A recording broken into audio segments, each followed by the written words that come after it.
Hello there everyone, Ashnflash here, and welcome into a special kind of video. I figured that with the end of The Mandalorian Season 1 today, that I would just talk about the two sets that we've gotten, and just kind of give my review of the show, as well as where we kind of need sets, where the show itself is lacking in terms of covering different characters and stuff like that. So anyways, everyone, without further ado, let's go ahead and I'm just briefly going to look at the sets and just quickly talk about them, since I've already done a full review of one of them, and I'll just talk about really the ATSTs is something that I haven't talked about on the channel. So here's the ATST Rider, whatever it was called, and this is from episode 4, and it was really great. One of my favorite episodes of the show itself. And you know what? We have gotten a lot of ATSTs really recently, and specifically like the exact same feet and just this, I guess the lower half here has been really repeated over and over again, but I still think it's really cool, and it's a good variant as well. I really like the red foot and the brown foot, as well as the legs, I guess, and the feet here have some really cool stickers and everything. And there's just so many stickers here, like even that just looks so cool because it's faded and everything, and it's all kind of destroyed, but it does move really smoothly and everything. And in the back there you have two little missile launchers there, and I think that's really cool.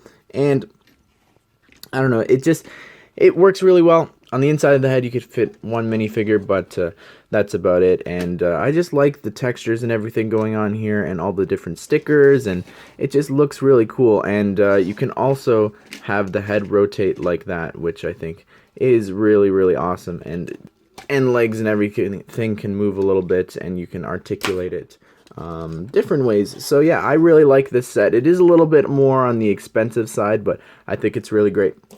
And the figures that you're getting as well, I think that they're really good. Of course, right now it is the only set to have.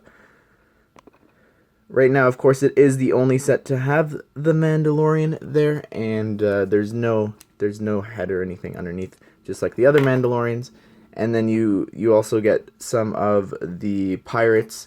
You also get some of the pirates there from that episode, which they both have different torso printings and everything, but the head printing is the same. But it's just, they're cool. They're cool looking. And of course, you also get Cara Dune, and it is a bit of a shame because if you look at the actual head there, that's not the Rebel insignia, which is a bit of a shame, since, I don't know, it's just like this dark gray dot. So it would have been better, of course, if the sets came out after the show, but they're working off a concept art, so there's nothing really they can do about that. So here is the Mandalorian Battle Pack, and this is actually releasing January 1st. And I think that it's an interesting idea and concept. It's not really anything too accurate to the show, I'd say. The idea of this, and at least the background image on the box, is meant to be them covering the escape for the Mandalorian in the 3rd episode, I believe. So yeah, it's a bit of a shame. I'm sad none of them have jetpacks or anything. That to me is a real letdown. It would have been cool to get some jetpacks in different colors. But the printings here and everything just look really stellar for the minifigures. And the new cape piece that the Mandalorian actually has, which I forgot to mention, because he actually has it in gray. It is a bit of a shame that that you can't really put a jetpack on it, since it is the hard fabric and everything. But yeah, without the minifigures, you also get 2 little side builds, and this is the speeder, and this is just something that we've gotten a couple times for different Mandalorian sets. And then this little side build with rubble and different things, so you could pose one of the minifigures and have them hiding behind there. So let's go ahead and let's talk about the specific shows, and maybe not an exact episode breakdown. But yeah, if you haven't seen the show, I'd recommend hopping off now, because I'm just going to talk about the whole thing. So there's not, if you want to not have stuff spoiled for you or have my opinions on it, yeah, don't listen to it. But anyways, without further ado, let's go ahead and let's start with the first episode. I think the first episode, it was really good. It was good at building the world that we were living in there at the time, and just introducing us to all these new characters and having him go on his well, not his first bounty, but of course the first bounty with us was really interesting.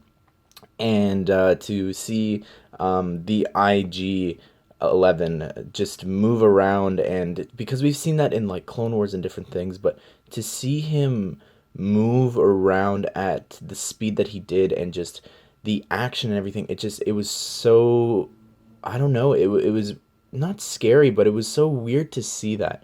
And it was so perfect. That last fight scene, I think, was one of my, it is still one of my favorite parts of the entire show. I think that was just, it was executed so well. And then of course the reveal of Baby Yoda at the end, and nobody leaked it, nobody did anything, which is just, it's such a testament to how much they cared about that show and how much they wanted to keep that under wraps, which it's important to think about, because it's not like, oh, well, we only included Baby Yoda because he's cute and we knew that he'd sell a lot of toys. Well, if that was the case, then they would have had toys out ready for Christmas and everything.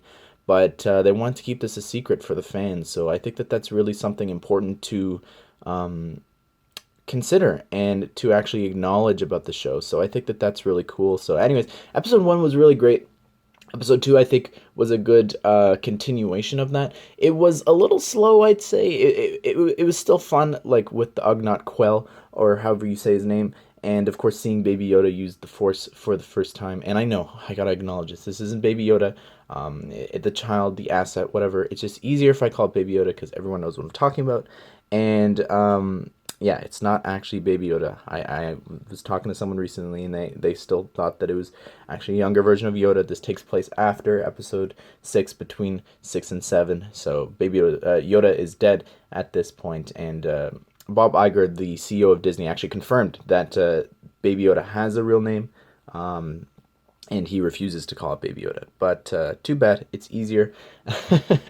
Anyways, episode 3 was really fantastic. Just getting to see more of the Mandalorians and everything, and seeing the struggle that he had of, I guess, just seeing him kind of flip and not want to give up Baby Yoda was really powerful. To give the child to the Empire, or the remnants of the Empire. I think that was really cool, and just seeing his character arc, I think that was really important, and seeing, I guess, him open himself up to Baby Yoda, of course, not just in that episode, but throughout the whole thing. I think that was really, really powerful. And then, of course, seeing the Mandalorians fight and everything with jetpacks, and just making Boba Fett and Jango Fett look like just nothing. Like, it was really, really great to see all these different colored Mandalorians, and of course now we have one of the biggest memes with "This is the way," right? And the female Mandalorian that took the Beskar armor and made him the silver outfit. I think that is a figure that we really need, and I love the helmet and everything. It just looks so unique in gold, and just her whole outfit. The next episode was when they were hiding out, and we meet Cara Dune for the first time, I believe, and that was just a really, really great episode, of course, with them fighting. And then now we have the tea-sipping Baby Yoda GIF and meme and everything, and then just the actual episode. I think it had the most heart out of any other episode, I would say, just with training the villagers and everything to fight against the pirates and everything. That felt a lot like an episode of Clone Wars, but it's okay. I think it was still really cool to get, and to see them take down this AT-ST, which to me, I feel like, I don't know. I don't think that they're as powerful as they are in that episode. I mean, Ewoks took it down with logs and trees, and we've got 2 trained warriors. So to me, that was a little weird, but if you overlook that, I guess it's fine. And then I don't really remember. Oh, this is when the show, I really was worried about the show. I absolutely hated episode 5. Episode 5 was my least favorite of the entire show. It was just so fan servicey. It was like, oh, we need some gas or whatever, or what is it, fuel, and let's land on this planet, and oh, it's Tatooine, and oh, we're in Mos Eisley, and oh, look, there's some pit droids, and it was just so in your face, and let's go back to the Mos Eisley cantina, but now there's the droid from Jabba's palace serving everybody, and it was just, I just absolutely hated that episode. And the character, first of all, the 2 characters that they introduced in that, I absolutely just really hated the Han Solo knockoff that was just trying to make his name in the guild. He was the most obnoxious character in the entire show. I absolutely did not like his character. He was not funny at all. It was so obnoxious and annoying. And then the old lady who was looking after the child while the Mando went on the bounty or whatever. It was just, ugh, she could not act. She's a comedian, and she was just trying way too hard, and it did not come across as very good acting at all. And then the bounty hunter, though, however, she was really cool. Of course, Mulan, or May from Shield, and she did a really great job. And well, we know that something's gonna happen with her in season 2. And that's pretty exciting. I think that that was probably the best part of the episode, seeing the Mando try and outsmart her. I think that was a lot of fun. But besides that, I really did not like that episode. I really didn't like that. And then I was really worried going into the next episode. A couple other comedians, of course, in this episode. Bill Burr, who's never seen a single Star Wars, but somehow decided to sign up for this show, playing this bounty hunter. I don't know. It was kind of a mess. I wanted more. Like, it could have been a better episode. It wasn't a bad episode. It could have been a better episode. They definitely could have had like Cad Bane or some bounty hunter that we actually knew inside the actual prisons and everything as they're looking through. So that was a little strange to me that there wasn't anybody really recognizable.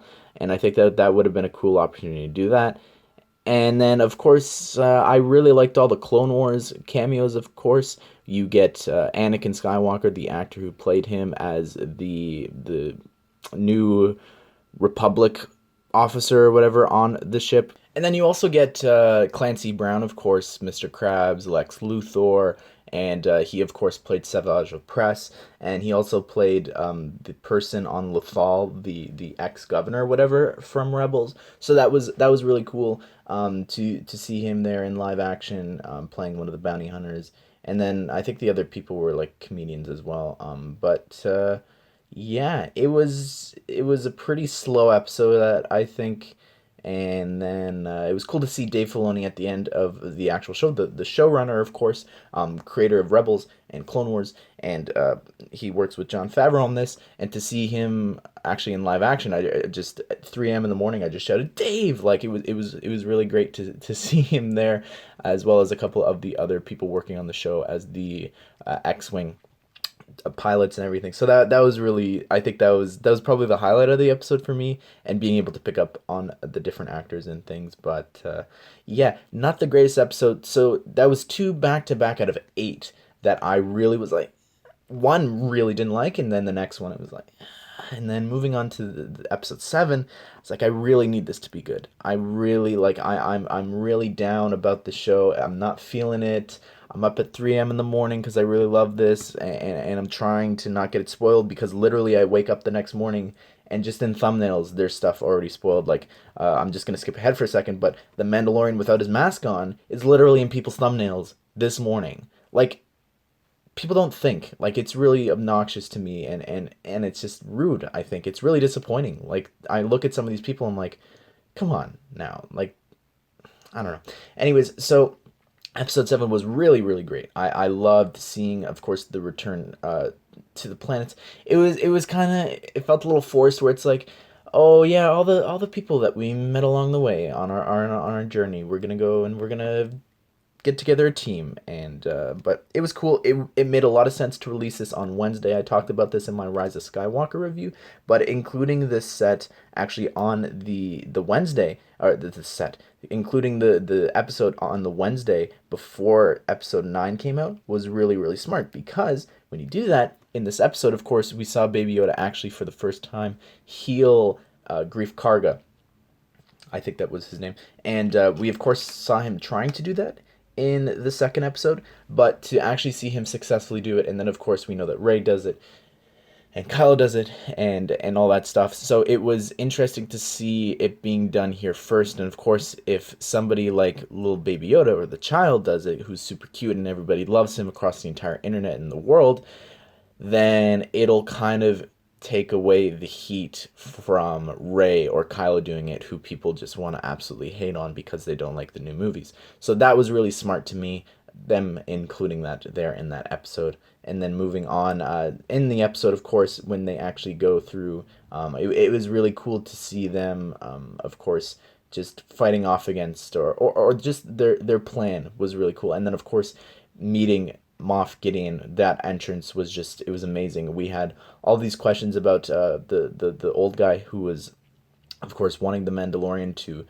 do this job for him, and I don't know, they kind of set him up as the big bad, and then no, not anymore with Moff Gideon like showing up with the Death Troopers and the Stormtroopers and everything. That was really really awesome. I love that so much, his entrance, and then the cliffhanger, of course, with Quell dying and the Scout Troopers actually, of course, getting Baby Yoda. I thought that was really cool. Like that, the cliffhanger was incredible. And then moving on to the final episode, it was like just on the edge of your seat. Like I was doing something at the same time, and then I just had to stop because I just wanted to watch the show. Like it was nonstop. I didn't even know where the hour went when it was finished. I couldn't believe that it was done. It was just incredible. I think that it was everything that the show needed to do to wrap things up. It was really really great. I liked seeing the origin of the Mandalorian, and we got his name, and just seeing, I guess, the full extent of his backstory there with the flashback and everything, seeing the super battle droids tear apart his home, and then the Mandalorians. I think it looked like they had like a Death Watch logo or whatever on their arm, to see them actually saving him and taking him in. And then the parallel at the end of the lady Mandalorian telling him that he's now, you're a part of the two-part clan or whatever it is, and that you're now his father. He's now one of the foundlings, and that now he's your son. And I think that was really powerful to see the parallels of both of them flying off on the jetpacks, of when the Mandalorian was young, and then when now Baby Yoda being in the arms of the Mandalorian. I think that was a really powerful shot. As well as IG-11's sacrifice was really cool. He was just in this episode, particularly, he really just, I think that his character just shined so well. Like it was just, it was funny, of course. Taika Waititi was just perfect. The comedy in that was just, it wasn't in your face like the other ones were trying to do with episode 5 and 6, I'd say. So that was really well done, and it had a lot of heart. And of course, with the Mandalorian taking off his helmet, don't know how I feel about that. I as the viewer, I think that it would have been cool to maybe never see it until the final episode of the entire show, or something like that, or have a better reason to take it off maybe. But there was a lot of times where I'm like, I don't know how they're gonna get out of this. Like it was really really interesting. Also, that R2 unit literally is the scariest thing in Star Wars.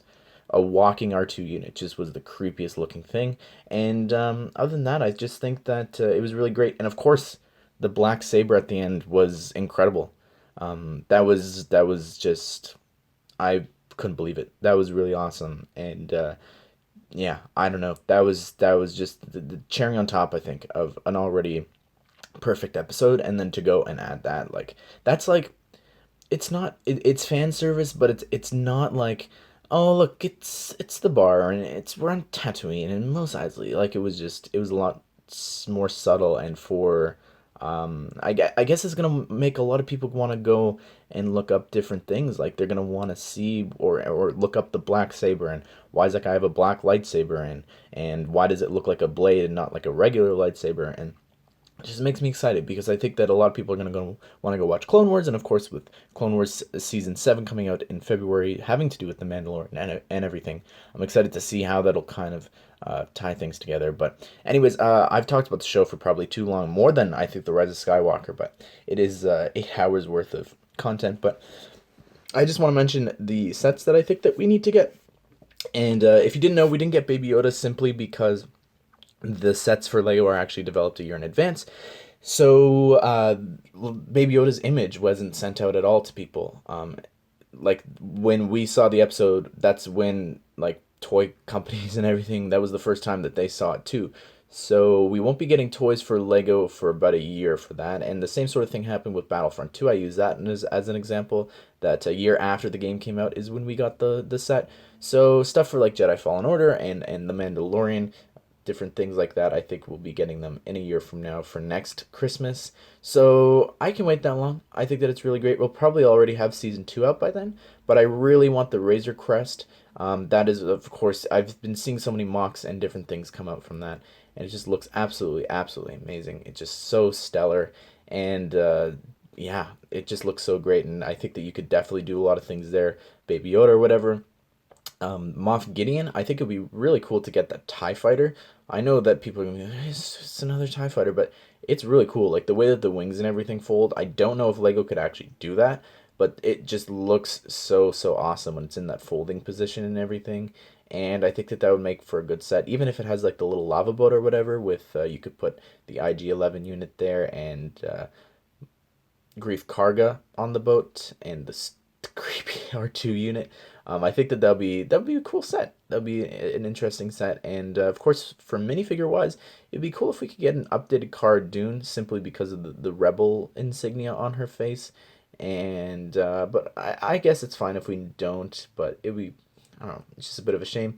The Mando looks really great, but we do need his new armor, the silver one and everything, or the one with the insignia that he had implanted at the end of the episode. Of course, Baby Yoda is of course one. Quail I'd really like as well. He could kind of be included in that set if you wanted to, but with the TIE fighter and everything, and I don't know. I think that we just need more. There's definitely more. Please nothing from from the Tatooine episode, and I guess the Rebel one would be kind of interesting. The New Republic one. I don't know. But there's definitely stuff that can be done here. I think that specifically from the last 2 episodes, there's a lot of different options there. That Flame Trooper I really would like as well.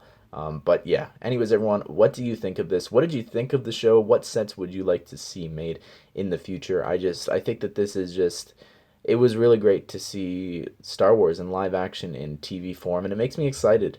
It makes me really excited for the Cassian Andor show and Kenobi, and Maul supposedly is in the works, and just different characters and different things coming on Disney Plus. It was just, there's something really special about watching Star Wars weekly, something new for that, and it really brought me back to my childhood when I was watching the Clone Wars episodes when they aired, and just the excitement that I felt for that. It was really special. It was really special, and having it tie into the Rise of Skywalker subtly, but still tying it in, it was really cool. But yeah, anyways, everyone, I'm sorry I talked for way too long, but I hope that you did enjoy this, and I hope that you all have a great day. I will see you all in the next one.